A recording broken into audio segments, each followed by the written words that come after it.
Do you really pair people up based on their social conversations, or is it not based on, tomorrow I'm driving from Lyon to Paris, do you want to join me? Yeah, the first criteria is obviously the travel you want to do, and at what time you want to do it, and for what price.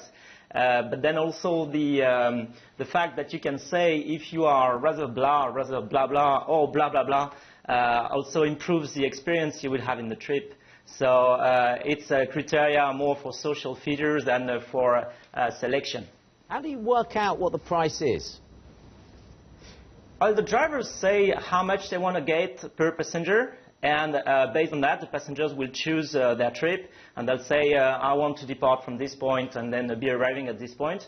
So it's really based on the price, the people you will meet, and you have all the criteria to choose, and then you get in contact with the driver, and you arrange a trip. What's the average? What does it average out at?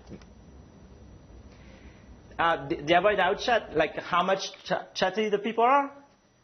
Price for a journey.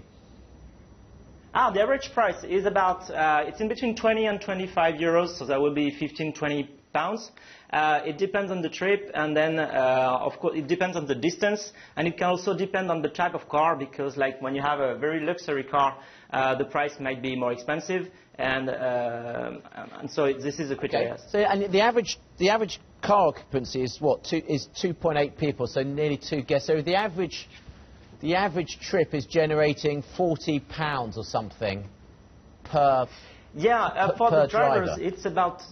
Yeah, per driver. So if a driver takes up 2 passengers, then it will be roughly £20 per passenger, so it's £40 per trip. And the average distance is 213 miles, and the car occupancy is nearly 2.8 people compared to 1.7 over normal cars without ride sharing.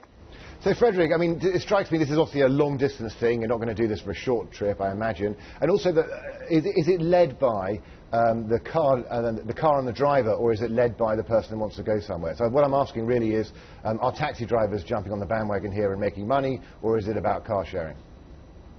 No, it's really about car sharing, because it's for long distances, as you said, so we are not at all competing with any taxi service, because it's really on a long distance basis. So it's to go from London to Manchester, to go from Paris to Lyon. It will be trips from 200 to 500 miles. So it's not competing with the taxis.